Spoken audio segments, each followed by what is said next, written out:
그는 육체로 계시는 날들 동안 자기를 사망에서 구원하실 수 있는 분께 심한 통곡과 눈물로 기도와 간구를 드렸고 하나님께서는 그의 두려워하심을 인하여 들으셨느니라. 절실함과 기도라는 제목으로 오늘 말씀을, 이런 기도에 대한 걸 얼마나 많이 들어보셨겠습니까? 그죠?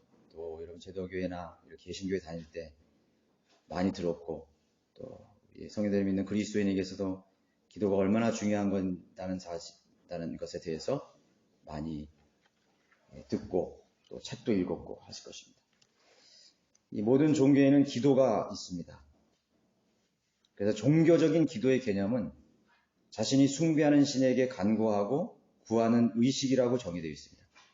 그래서 인간보다 더 뛰어난 능력을 가진 존재에게 염원하는 바를 빌고 또 구하는 행위라고 그렇게 규정을 하고 있습니다.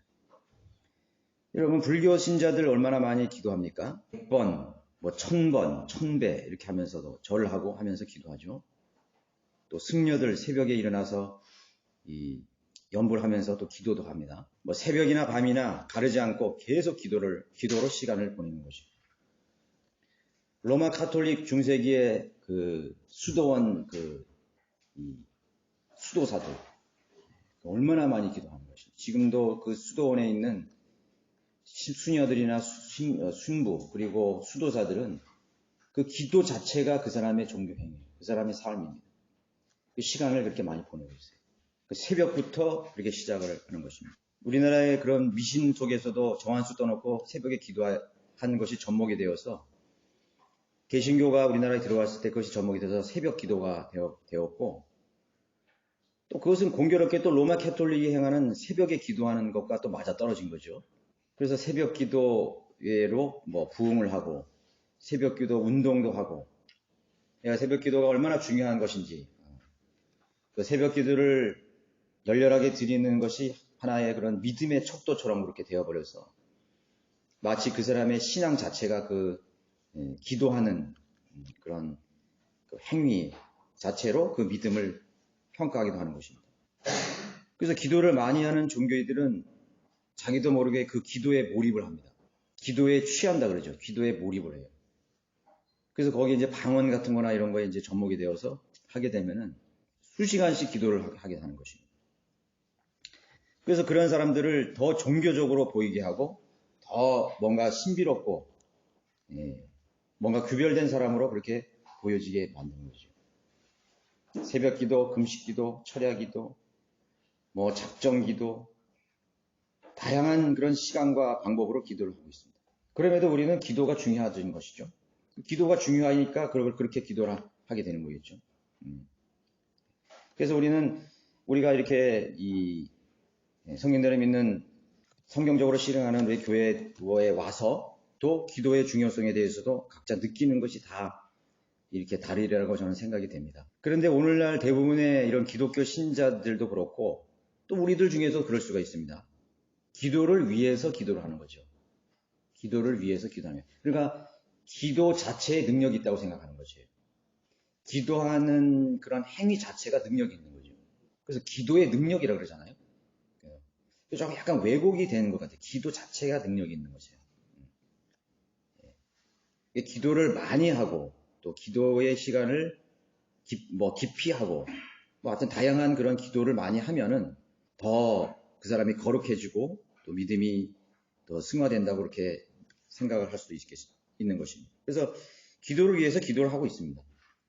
하나님을 섬기고 그리스도인으로서 살기 위해서 기도하는 것이 아니라 기도의 시간을 하루를 지내는 데 있어서 빠뜨려서는 안 되는 그런 하나의 일과처럼 또 하나의 습관처럼 그렇게 되어버린 거죠. 저도 젊은 날 그렇게 개신교에 있을 때 그렇게 살았어요. 새벽에 4시에 일어나서 제가 사역자였으니까 가서 기도를 하고 또 설교도 하고 그랬던 적이 있는 것입니다. 제가 학생 때도 그랬거든요. 그래서 자신이 이제 좀 나태한 신앙이다 그렇게 생각이 되면은 내가 오늘부터 새벽 기도를 나가보겠다 그렇게 얘기하잖아요. 그죠? 내가 오늘부터 작정하고 새벽 기도를 하겠다. 그래서 마치 그리스도인 삶의 대부분의 중요한 그런 거룩한 삶이 마치 기도를 하는 그 자체에 모든 것을 다 쏟아붓는 것이죠. 그게 이제 오늘날 그런 교회들의 현실이 되는 것입니다. 자, 근데 본문의 말씀에서 사람의 몸을 입고 오신, 인간의 육체를 입고 이 땅에 오신, 이 세상에 오셨던 우리와 동일한 차원 속에서 34년을 살으셨죠. 33년 반을 살았잖아요. 예수님이. 34년의 지상생애를 거치신 우리 주님께서 기도가 무엇인지를 여기에 가르쳐주고 있는 것입니다. 기도를 어떻게 해야 되는지를 여기서 우리들에게 알려주고 있는 것이죠. 왜 기도를 해야 되느냐? 무엇을 위해서 기도하는 것인 거예요. 몸소 가르쳐주고 계시는 것입니다. 그래서 우리는 기도를 책에서도 배워서는 안 됩니다. 책을 통해서 우리 기도에 대한 책들이 많죠. E.M. 바운즈의 기도 시리즈, 능력 있는 기도. 여러분 기독교 서적에 가면 기도에 대한 시리즈는 어마어마하게 많습니다. 그래서 기도를 학문처럼 배우거나 책을 통해서 배워서는 안 되는 것이. 많은 사람들이 학문적으로 배우고 책을 통해서 배워서 기도를 하는 거예요. 몇 권의 책 속에서 기도의 개념을 이해해서는 절대로 안 되는 것이고. 오늘 본문의 9절의 한 말씀에서 우리는 기도가 무엇인지를 한번 몇 가지로 짚어보고 넘어가겠습니다. 주님께서 보여주신 대로 주님께서는 그분 자신의 상황을 하나님 아버지께 보여드렸습니다. 그것이 기도입니다. 자신의 상황을 하나님께 보여드리는 거죠. 지상에 오신 예수 그리스도의 상황, 육신으로 오신 예수님에게 닥쳐질 현실은 어떤 것이었습니까? 사망을 직면한 그런 상황이었어요. 죽음의 현실에 직면한 그런 위기에 놓인 상황에 있었죠. 그래서 여기서 보면은 예수님께서 겟세마네 동산에서 하면 우리가 눈물과 심한 통곡과 눈물로 기도했다고 많이들 그렇게 오해할 수 있어요. 그러나 여기서 분명히 우리 킹제임스가 얘기했죠. 그는 육체로 계시는 날들 동안, 그러니까 육체로 계실 날들 동안은 30년 이상의 그분이 그 예수님이 이 땅에 계시는 모든 날 동안에 그분이 심한 통곡과 눈물로 시간을 보냈다는 거예요. 그래서 예수님께서 이렇게 그 공생의 사복음서를 보면은 막 즐거워하시거나 이렇게 막 웃거나 사람들하고 이렇게 막 농담하거나 이렇게 즐기고 그런 광경이 한 구절도 없어요. 항상 예수님은 심각하셨습니다. 항상 심각하셨어요. 그래서 그 사람을 이제 이사야는 슬픔의 사람이다. 즐거의 삶이다. 즐거의 사람이다. 이거죠. 그렇게 표현을 하고 있는 것입니다. 그러니까 예수님이 이제 놓이신 그 현실은 사망의 권세 아래에 있었다는 거죠. 사망의 권세가 지배하는 이 땅의 육신을 가지고 태어나셔서 유년기, 소년기, 청년기 이렇게 보내시게 된 거죠. 그래서 죽음의 현실에 맞닥뜨린 그런 상황이었습니다. 육체를 가졌다는 것은 결국 반드시 죽는다는 걸 의미하는 거예요. 육신을 가진 사람이라는 건 반드시 죽는 거예요. 죽음을 반드시 통과해야 하는 것을 의미하는 것입니다. 아주 사람 육신을 가졌다 이거죠. 노아의 시대에 하늘에 있는 천사들이 땅에 내려왔죠. 그래서 어떻게 됐죠? 육체를 입었잖아요. 육신을 입었습니다. 원래는 타락한 천사들이 이미 하늘에서 타락했는데 하나님이 이 땅에 내려오게 하신 거예요. 그것도. 왜? 그들을 심판하시기 위해서. 그들을 심판하시기 위해서 이 땅에 내려오도록 허락하셨습니다. 그래 어떻게 했죠? 육체를 입게 해요. 육체를 입은 타락한 자들이 사람의 딸들과 결혼을 해서 하나님의 혈통을, 씨를 흩트려 버린 것입니다. 그래서 육체를 입게 하신 것은 호흡을 할 수 있게 만드셨고 그들을 물로 하나님이 심판을 하신 것입니다. 타락한 천사들의 일부를 하나님께서 노아의 날에 심판하신 거죠. 기도는 주님께 있어서 사망에서 자신을 구원하실 수 있는 분을 만날 수 있는 방법이었습니다. 기도는 그 자체가 목적이 아니라 그래서 기도의 시간이나 기도의 형태가 중요한 것이 아니죠. 기도의 시간이나 기도의 어떤 형태로 기도를 하느냐 이거예요. 그게 중요한 것이 아니에요. 어떤 금식을 위해서 금식 기도하느냐 그게 더 훌륭한 기도고 더 깊은 기도냐 아니 그것이 아니에요. 며칠을 하느냐 몇 시간 하느냐 그게 중요한 것이 아니에요. 성경에는 그 시간에 대해서 별로 나와 있지 않아요. 간혹 그런 간접적으로 나와 있는 것이 있지만, 뭐 그 사람이 뭐 예수님이 몇 시간을 했다, 뭐 어떻게 했다, 그런 것은 없습니다. 그래서 오늘날의 이 종교인들은 기도를 많이 해야 한다고 생각을 하는 것입니다. 기도의 시간이나 기도의 형태가 중요하다고 생각하는 거예요. 그래서 뭐 산에 가서도 기도하고, 강가에 가서도 기도하고, 저도 산에 가서 많이 기도했어요. 혼자 기도하고, 막, 강가에 가서도 기도하고, 막, 저 치악산 골짜기에 가서 기도하고, 막, 그렇게 했다고요. 우리 형제들도 몇 명 데려가서 또 기도 시간 만들어서 토요일마다 저 우리 김사정 형제가 회초 매질을 꼭 가가지고 그 청년들을 같이 데려가서 막 모닥불 펴놓고 기도하고 그랬어요. 근데 그때는 참 좋았어요. 그게 나쁘다는 게 아니에요. 기도, 그런 형태가 중요하지 않다는 거지. 근데 이제 많은 사람들이, 종교인들이 기도의 시간이나 기도의 형태를 이제 논한다 이거죠. 기도를 길게 해야 된다고 생각을 하는 것입니다. 그건 하나의 이교도적인 생각인 것입니다. 이교도적인 생각이에요. 기도를 시간을 많이 하게 되면 어떻게 되는 것이에요? 기도가 반복이 되잖아요. 너희들은 이교도처럼 말을 반복하지 말라 그랬거든요. 반복하는 기도. 그 반복한다는 의미 자체가 뭐냐면은 주기도문을 계속 반복한다든가 사기도문을 반복한다든가 로마 카톨릭의 기도문을 계속 반복한다든가 불교의 승려들이 그 묵주를 돌리면서 기도를 그걸 포함하는 거예요. 다 포함하는 것입니다. 방언도 마찬가지예요. 방언도 계속 그걸 반복하는 겁니다. 그 이교도들이 하는 기도이기 때문에 하나님과는 관계없는 거예요. 누가 들으시냐면 마귀가 듣는 것입니다. 이 세상의 신이 그 기도를 듣는 것이에요. 하나님께 상달되지 못하는 거죠. 그래서 여러분 이사야서 1장을 보시면요. 기도를 하지 말라는 그 말씀이 있어요. 기도를 하지 말라. 이사야서 1장 15절에 보시면 이사야 1장 12절에서부터 보세요.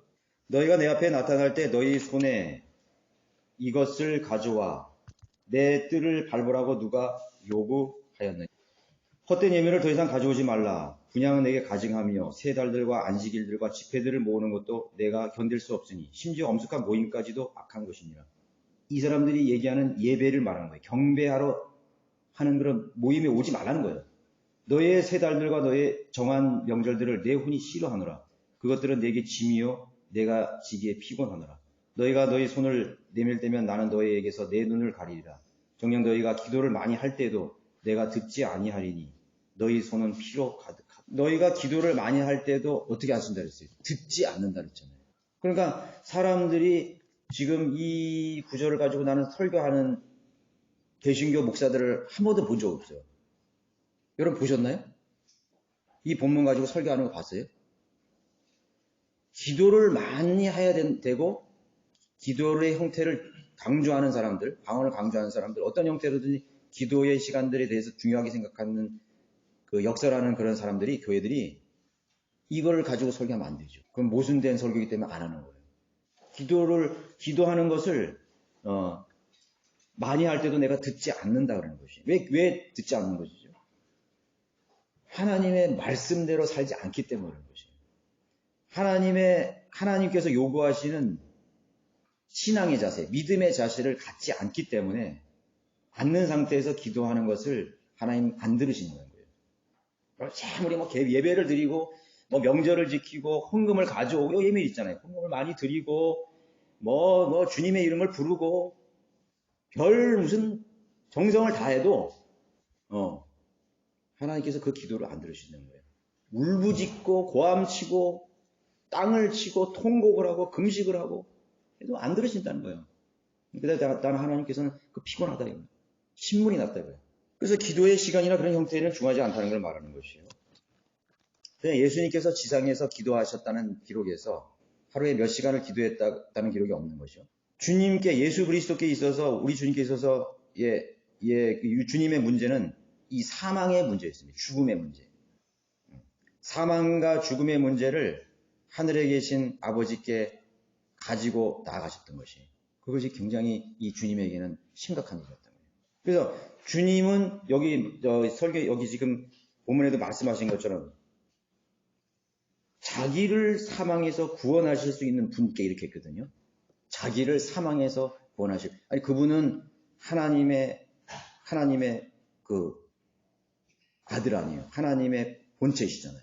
자기를 비어 이제 종의 형체로 왔지만, 육신의 형체로 왔지만, 그분이 나를 본 자는 하나님을 본 자 아니에요. 근데 주님은 육신을 가지고 있는 동안에, 나는 널 동안에 사망에서 자신을 구할 수 있는 분께 하나님께 나갔다는 거예요. 그 문제를 가지고 하나님께 나갔던 것이죠.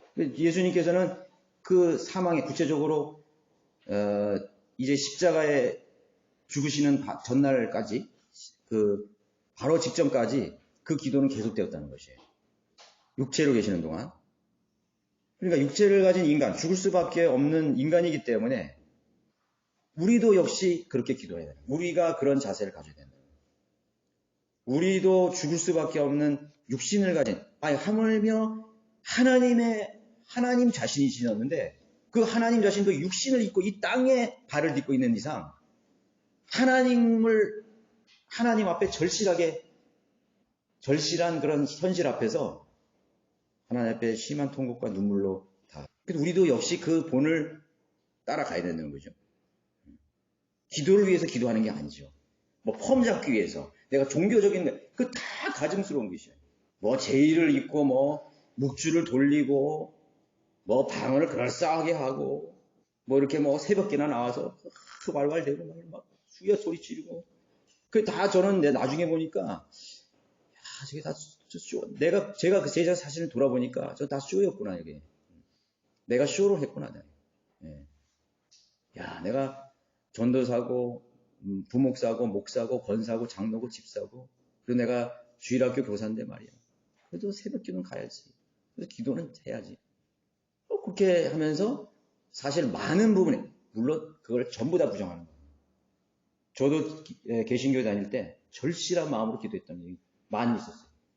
그렇지만 또 어떤 많은 부분에 있어서는 내가 보여지기 위해서 기도하는 거죠. 그 기도 자체를 위해서 기도하는 것이죠. 그래서 주님의 기도가 아버지께 드려졌던 이유가 기록되는 것입니다.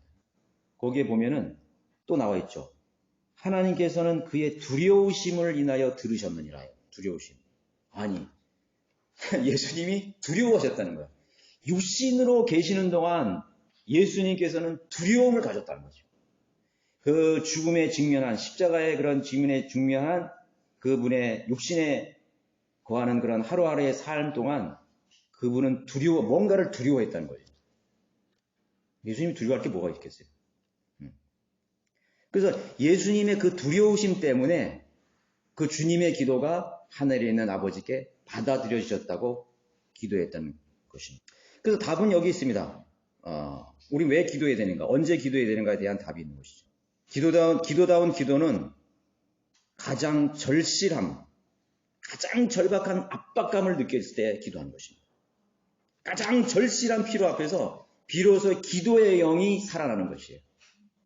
그 슬픔의 영이 나를 충만하게 채웁니다. 그 절실한 영이 나를 절실하게 채웁니다. 여러분들, 우리가 하나님 섬길 때, 여러분들, 우리가 이렇게 생활을 할 때 절실함이 있습니까?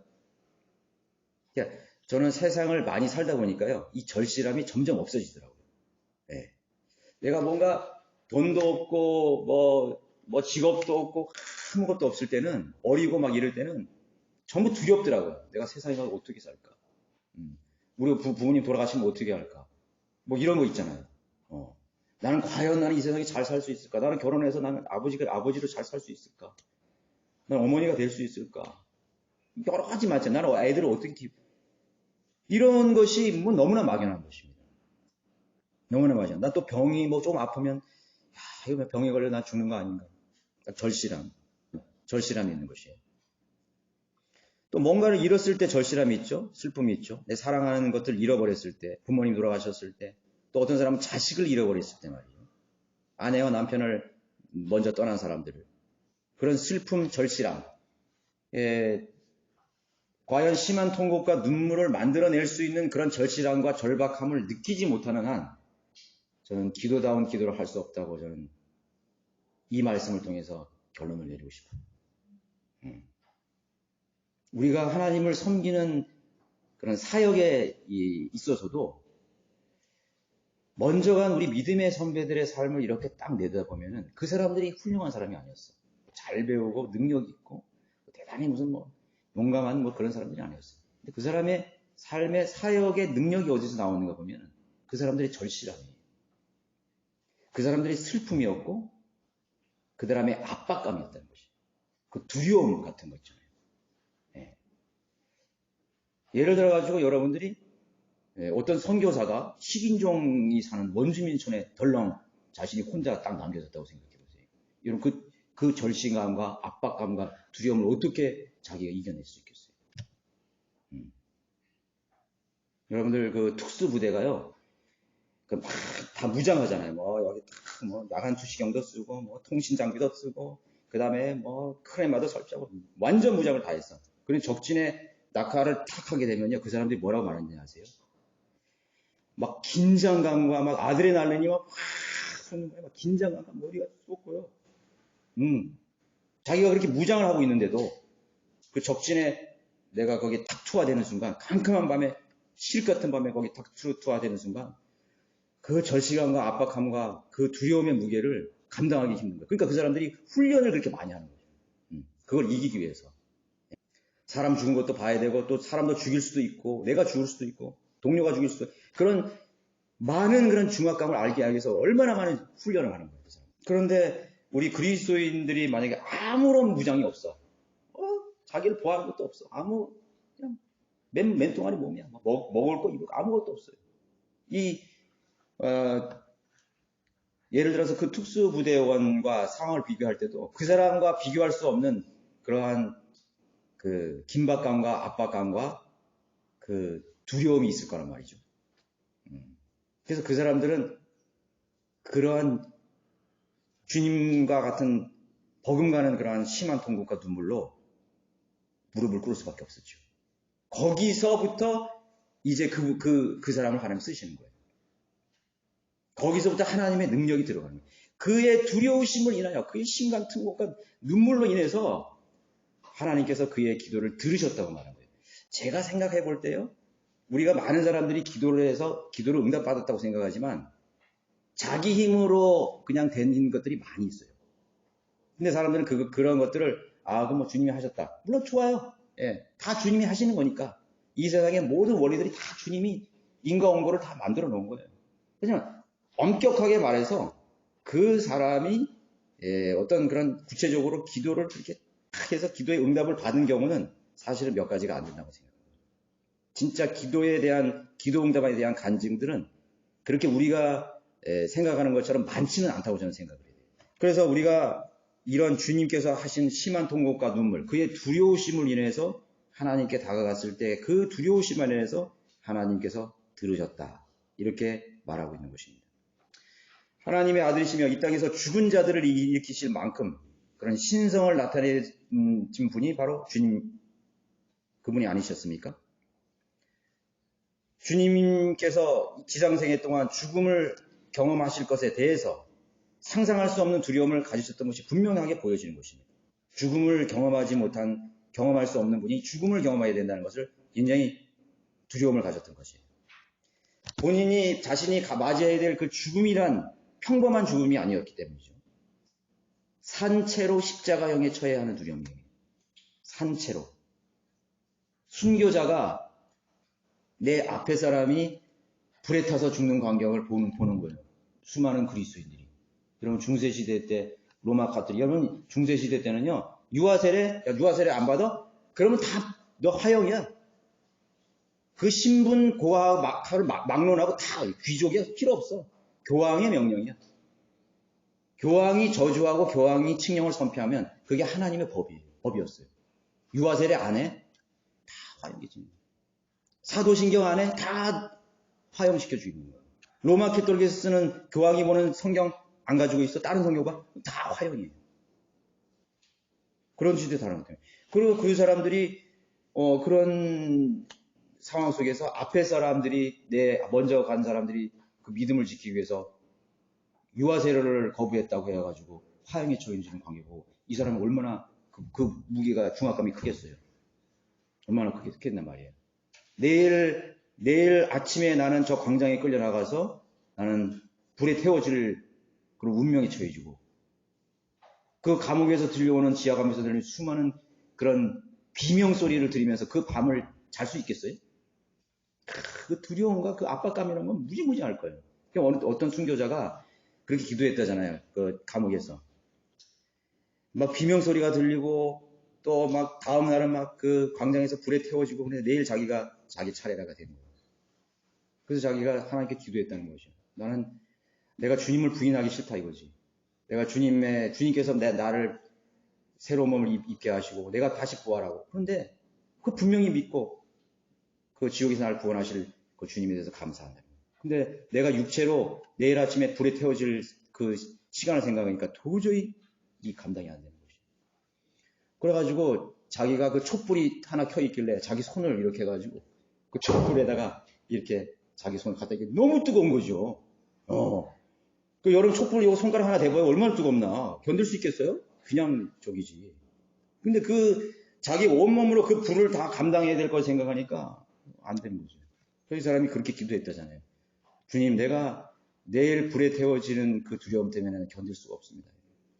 내가 그 두려움을, 그러니까 이 사람에게서는 가장 큰 문제는 두려움이었던 거죠. 성령님께서 나에게 담대하게 해달라고, 용기를 달라고. 주님도 그 십자가에서 아마 그렇게 기도하셨을 텐데, 나에게도 그 영으로 내가 담대함을 가질 수 있도록 용기를 달라고 기도했다잖아요. 그 사람은 주님께서 용기를 주셔가지고 그 고통을 감내할 수 있는 용기를 주신 거예요. 그 두려움을 극복하셨던 것이 순교 사화가 있어요. 자, 특별한 죽음이 아니었죠. 자신의 혼이 지옥에 버려질 것에 대한 두려움. 내가 설사 그 십자가라는 그런 고통의 시간을 육체로 견딘다 해도 또 내 혼이 지옥에 가잖아요. 예수님 혼은 지옥에, 내 혼이 지옥에 버려질 것에 대한 두려움. 사망의 권세를 이기지 못하고 사탄의 권세에 무릎 꿇어서 패배에 대한 두려움. 사탄과의 싸움에서에 대한 그런 두려움이 있습니다. 여러분, 사탄의 존재를 인정하지 않는 사람은 믿음 생활을 하는 게 아니에요. 여러분들 옛날 어린 날씨에 사람이 크면서요. 뭐 무서운 게 어디 있어? 이렇게 돼버리거든요. 사실은 그리스도인들이 많이 무서워야 돼요. 두려워할 줄 알아야 돼요. 그러니까 내가 아주 연약한 우리 형제님도 아까 기도하셨는데 내가 얼마나 연약하고 아무것도 아닌 존재를 내가 알아야 되는 거예요. 마귀는 여러분들의 손 하나 딱 건드리면 픽 쓰러지는 거예요. 여러분들이. 나예요. 아무것도 아니라고. 마귀가 여러분들 핏줄 하나 딱 건드리면 그냥 픽 쓰러지는 거예요. 여러분들. 하나님께서 보호해 주셔서 그렇지 그리스도인들은 다 진작 다 마귀의 공격 대상이거든요. 근데 그거를 자기가 감지를 하지 못하고 있는 거예요. 하나님께서 우리가 부활의 몸을 입고 같이 보호받고 있다고 했잖아요. 디모데서에. 하나님의 놀라우신 그 능력으로 우리가 보호받고 있다고 그랬잖아요. 그래서 언제 어떻게 우리를 울부짖는 사람처럼 삼키려고 하고 있는 것에 대해서 이 두려움을 갖지 않아요. 그래서 여러분들 이제 무서운 어렸을 때 밤길을 갔을 때 그게 막 무섭잖아요. 막 식은땀이 막. 저도 한 고등학교 1학년 때까지 그 무서움을 두려움을 이렇게 마음이 있더라고요. 저도 거기 당교동 지금 아파트 단지가 돼 있지만은 거기에 이렇게 우리 집은 그 장군관사 뒤에 있었어요. 장군관사들이 있었어요. 장군관사 뒤에 거기 2개 외딴 집이 있었는데 거기 우리 아버지가 거기 집을 산 거예요. 근데 거기 앞에는 무덤들이 또 한 4-5개가 있는 거예요. 이렇게 있고. 그리고 그 장군관사 큰 돌담을 길어서 그 밤에 야간 자율학사하고 이렇게 돌아가게 되는 거죠. 거기 버스에서 타내려서 거기 한 20분 걸어가는 동안에 그냥 막 식은땀이 왜 이렇게 무서움을 타는 거야. 그냥 그때는 순수한 나이니까 그냥 뭐 별게 다 생각나는 거지. 뭐 공포 영화도 생각나고 뭐 누가 무서운 얘기 생각나고 또 누가 따라온 것 같기도 하고 뭐 캄캄한 밤중에 뭐 뒤도 돌아보고 막. 그때 나도 모르는 데인데 하나님 제대로 몰랐는데도